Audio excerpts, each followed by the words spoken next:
Bienvenue sur votre émission « Vivre les réalités du ciel sur la terre ». Je me présente, je suis le pasteur André et nous avons comme règle d'or sur ce plateau que Jésus-Christ est Seigneur et la parole de Dieu est l'autorité finale. Alors, notre thème d'aujourd'hui sera celui-ci. D'où vient ce concept de vivre les réalités du ciel sur la terre? Est-ce que cela, c'est une doctrine que le pasteur André a inventée, ou bien c'est quelque chose, une nouvelle vague, comme nous entendons parler dans la chrétienté? Non, mon frère, non, ma sœur. Nous allons voir que cette conception de vivre les réalités du ciel sur la terre n'était pas inventée par certains hommes, mais c'est Dieu lui-même qui a voulu cela. Dieu ne t'a pas envoyé sur cette terre pour que tu souffres. Et Dieu ne t'a pas envoyé sur cette terre pour que tu te demandes tout le temps, chaque matin, d'où me viendra mon pain? Qu'est-ce que je vais faire? Pourquoi, comme diraient certaines personnes, pourquoi ma vie est telle? Non, mon frère, non, ma soeur. Nous allons regarder dans les Écritures maintenant et nous allons vous démontrer que Dieu a envoyé son Fils unique sur la terre afin que toi, tu vives les réalités du ciel sur la terre. Alors, sans plus tarder, allons dans notre texte de base qui se trouve dans Matthieu 6 au verset 9 et 10. C'est plus le verset 10, mais nous allons lire 9 et 10 pour bien comprendre l'histoire. Alléluia. Alors, dans cette émission, je t'encouragerai à avoir ta Bible et je t'encourage d'avoir une Bible en papier. Achète une Bible en papier, ça pourra t'aider. Parce que quand le courant part, quand on a une Bible en électronique, on ne sait pas suivre. Et c'est très important de suivre dans la Bible. Une Bible en papier, un bloc-notes ou bien quelque chose comme ceci, qui pourra te permettre d'écrire ce que je dis, afin que tu puisses le vérifier même après l'émission. Et finalement, bien sûr, un bic, parce que sans bic, tu ne pourras rien écrire. Alléluia. Merci Jésus. Alors, allons maintenant dans notre Matthieu chapitre 6, à partir du verset 9. Alors, moi, je vous lis ça à partir de la version Darby. Je sais que la version la plus répandue dans le milieu francophone, c'est la version Louis II. Mais ne vous en faites pas. Les choses que je dirais peuvent paraître différentes, mais l'idée est la même. Donc, je vous expliquerai dans le temps pourquoi j'ai choisi Darby au lieu de choisir Louis II. Alléluia, merci Jésus. Alors, Darby nous dit ceci. Il dit, « Vous donc, priez ainsi. Notre Père, qui est dans les cieux, que ton nom soit sanctifié, que ton règne vienne, que ta volonté soit faite, comme dans le ciel, aussi sur la terre. Comme dans le ciel, aussi sur la terre. » Alors, ici, pour vous aider un peu par rapport à l'histoire, nous voyons les disciples qui posent une question à Jésus-Christ pour savoir comment est-ce que nous devons prier. Vous le verrez même plus dans Luc 11, au verset 1. Jésus leur fait comprendre exactement que dans le système de la prière que moi je vous donne, je veux que premièrement, vous éleviez le nom de Dieu. Vous allez voir, bien que ce n'est pas notre sujet d'aujourd'hui, mais il dit notre Père qui est dans les cieux. Qui est dans les cieux. Regardez comment il commence la prière. Il commence la prière en te disant que ton Père, ou bien vous voulez que votre Dieu habite premièrement dans les cieux. Donc, c'est-à-dire que ta référence dans la prière ne sera pas sur la terre, mais elle sera au ciel. OK? Et puis, il nous fait comprendre qu'il faut sanctifier le nom de Dieu.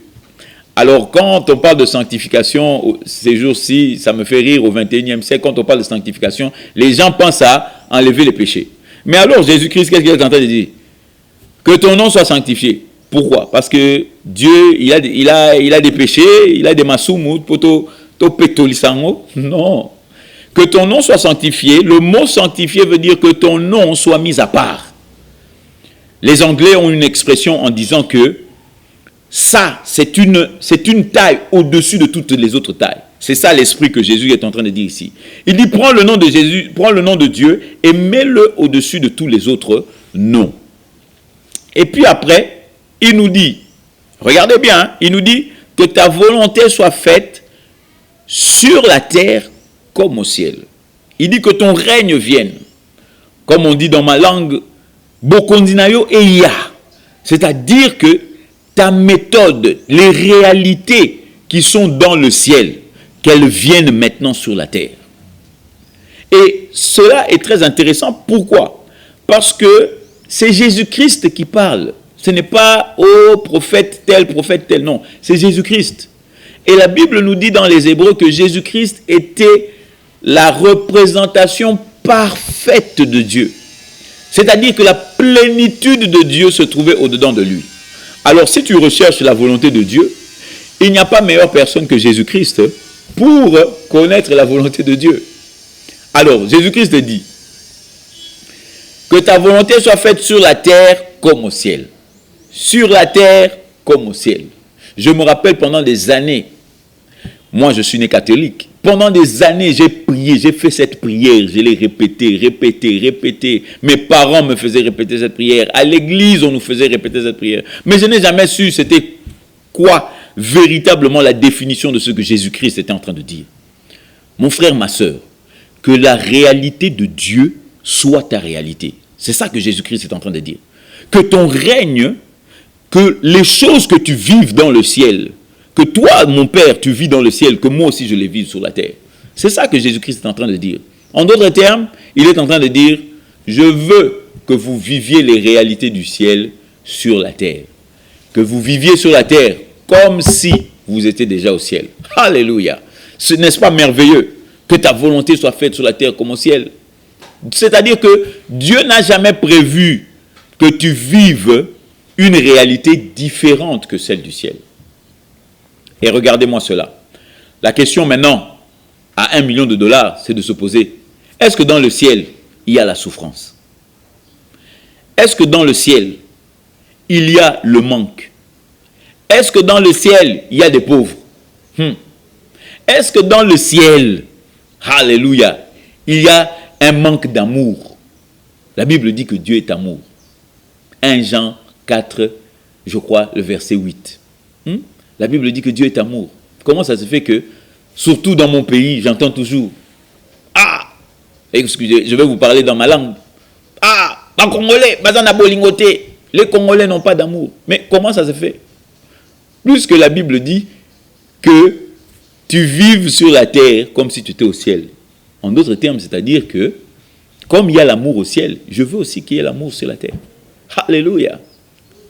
Mon frère, ma soeur, Dieu n'a jamais voulu que tu vives les médiocrités de ce monde. Mais il voulait simplement te démontrer que ma volonté à moi, c'est que tu vives le meilleur. Et le meilleur, il est où? Il est au ciel. Là où se trouve ton Père. Il est vrai qu'avec les films que Hollywood nous montre aujourd'hui, certaines personnes, comme moi, dans le passé, mon image du ciel, c'était que tout le monde est habillé en blanc, Bazoyemba, ils sont en train de chanter, oh, et ils sont en train de louer. Donc, comme si le ciel, c'était une utopie, et nous, on ne marche pas, hein, on vole dans le vide. Mais c'est faux, mon frère, c'est faux. Parce que, d'après la Bible, Jésus-Christ est allé même plus loin pour dire, regardez, allons dans Matthieu 16. Matthieu 16. Alléluia. Et voici que Jésus-Christ, lorsqu'il demande le nom, il demande à Pierre, il leur pose la question, moi, qui vous dites que je suis? Et voici que Pierre dit, ça c'est au verset 18, il lui dit, et moi aussi, ça c'est Jésus qui répond, il dit, moi aussi, je te dis que tu es Pierre, et sur cette pierre, je bâtirai mon assemblée ou mon église, et les portes de Hadès, dans ma Bible, ou bien les portes de l'enfer, ne prévaudront point contre elle. Écoutez ce qu'il dit. Et je vous donne les clés, et je vous donnerai les clés du royaume des cieux, et tout ce que vous lirez sur la terre sera lié dans les cieux. Tout ce que vous lirez sur la terre sera lié dans les cieux. Et tout ce que vous délirez sur la terre sera délié dans les cieux. Donc, en d'autres termes, il est en train de dire, papa, il y a certaines réalités qui sont dans cette terre, qui ne sont pas les réalités du ciel. Et que certaines réalités que nous vivons dans les ciels ne sont pas encore descendues sur cette terre. C'est pour ça que tu dois les délier sur la terre. Donc, en d'autres termes, Le ciel et la terre sont à peu près les mêmes choses. Le ciel, non, la terre plutôt, est une réflexion du ciel. Donc, aucune des choses, c'est pour ça que même dans la création de l'homme, Dieu dit, créons l'homme à notre image. C'est-à-dire que toi, tu es l'image du Dieu invisible. Donc, ce que nous voyons sur cette terre, ce n'est pas que Dieu aussi, il est dans le ciel en train de dire, waouh, regarde ce qui se passe sur la terre. Non, ce qui se manifeste sur la terre, c'est déjà manifesté au ciel. Alors comprenons bien, mon frère, ma soeur, que la volonté de Dieu depuis le début, c'était d'emmener le ciel sur la terre. Et nous allons voir ça même, je vais vous faire dans le livre des commencements. Alléluia. Le livre de la Genèse.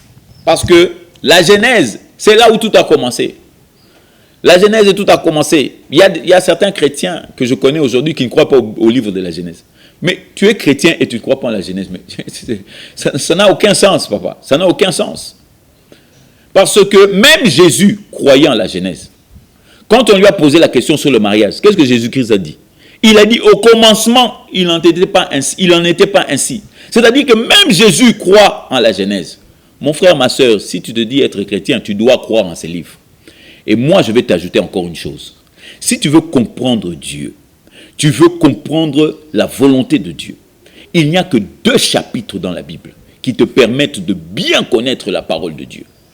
Je ne te demande pas de lire toute la Bible. Bien sûr, un bon chrétien doit au moins une fois dans sa vie avoir lu toute la Bible. Mais ce qui est sûr, mon frère, ces 2 chapitres-là te montrent l'exactitude même de la volonté de Dieu. Et cela, c'est Genèse 1 et Genèse 2. Genèse 1 et Genèse 2. Oh, comment tu peux dire... Non, regarde, dans Genèse 1 et 2, il n'y avait pas d'interruption, c'est-à-dire qu'il n'y avait pas de force opposée. La volonté parfaite de Dieu, lorsqu'il a créé la terre, il a remis la terre sur ses pieds. Je dirais même, il a recréé la terre et qu'il a mis Adam. Il n'y avait pas d'opposition. Il n'y avait que Adam et son papa. Il n'y avait que les hommes, les êtres humains et leur Dieu. Donc c'était très clair. Donc si vous voulez faire une étude approfondie des 2 chapitres, vous allez voir que vous ne serez jamais dans l'erreur en ce qui concerne Dieu. Alors, maintenant, Genèse chapitre 1. Genèse chapitre 1, ça commence avec ceci clairement. Il dit, au commencement Dieu créa les cieux et la terre. Encore, au commencement il créa les cieux et la terre. C'est-à-dire que la référence de la terre, elle se trouve où ça? Dans les cieux. Ce n'est pas ça? Que ta volonté soit faite, que la volonté qui est au ciel soit faite sur la terre. Notre Père qui est aux cieux. Tout commence à partir du ciel. Alléluia. D'où, si tu sais comment maîtriser ta vie dans le ciel, mon frère, ta vie sur la terre sera un véritable paradis. Alléluia. Alors, allons-y et regardons encore. Il dit ceci. Au commencement, Dieu créa les cieux et la terre. Ok? Maintenant, ça c'est le verset 1. Allons à la création de l'homme. À la création de l'homme. Alors, regardez ceci. Il dit, et Dieu dit, faisons l'homme à notre image, selon notre ressemblance, et qu'il domine sur la terre, sur les poissons de la mer, les oiseaux du ciel, sur le bétail, et sur tout ce qui m'intéresse, sur toute la terre. Alléluia. Dieu dit que l'homme domine sur toute la terre. Amen. Alléluia. Voici que l'heure ne fait qu'avancer. Et nous sommes arrivés presque à la fin de notre émission. Mais je ne peux pas me permettre de terminer cette émission sans pouvoir te dire quelle est la véritable volonté de Dieu.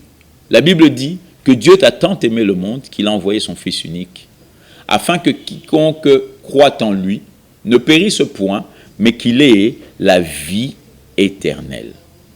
Mon frère, ma soeur, la Bible nous dit dans Romains 10, au verset 9, la Bible dit, si tu confesses de ta bouche le Seigneur Jésus, et si tu crois dans ton cœur que Dieu l'a ressuscité d'entre les morts, tu seras sauvé.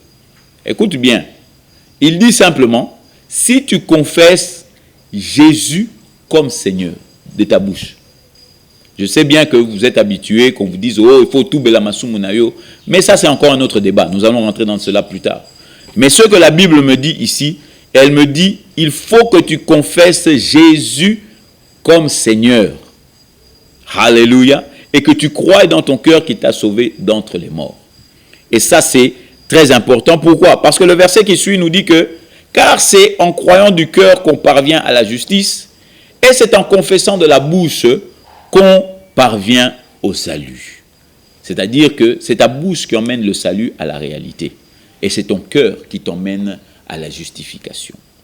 Alors mon frère, ma soeur, je veux que tu fasses cette prière avec moi, cette confession avec moi. Si tu n'as jamais reçu Jésus-Christ dans ta vie, vous savez, pendant longtemps, j'ai vécu dans la chrétienté, mais c'était la religion simplement. J'avais des problèmes, j'avais des manques d'argent, j'avais manque, j'étais vraiment misérable. Mais lorsque j'ai fait cette confession que tu vas faire avec moi maintenant, ma vie a totalement changé. Ma vie ne dépendait plus du gouvernement, elle ne dépendait plus de mes parents, et encore moins des églises. Mais ma vie dépendait de Dieu. Alors je veux la même chose pour toi. Alors confesse, peu importe là où tu es, assis, debout, couché, comme tu veux, même sur ton lit. Répète après moi. Dis, Seigneur Jésus, aujourd'hui, j'ai entendu ta parole. Et je crois que tu es venu sur cette terre. Romains 10, verset 9 me dit, si je te confesse de ma bouche comme Seigneur, et que je crois dans mon cœur que Dieu t'a ressuscité d'entre les morts, je serai sauvé. Alors papa, aujourd'hui, je confesse de ma bouche que tu es mon Seigneur. Et je crois profondément dans mon cœur que Dieu t'a ressuscité d'entre les morts. Et par rapport à ta parole, la Bible dit que je suis sauvé. Papa, je crois que je suis sauvé. Au nom de Jésus. Amen. Mon frère, ma soeur, je veux simplement te faire comprendre maintenant. Si tu as fait cette prière avec moi, tu es né de nouveau.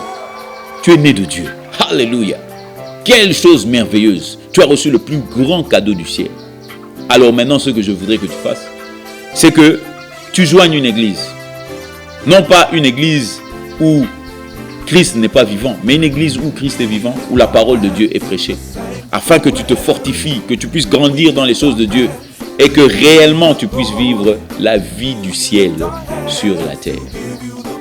Alors je suis le pasteur André, vous rappelant que Jésus-Christ est Seigneur.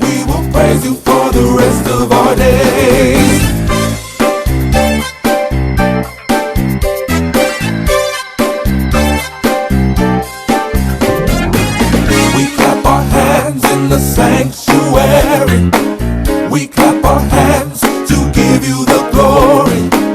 We clap our hands to give you the praise, and we will praise you for the rest of our days. Yes, we will praise you for the rest of our days.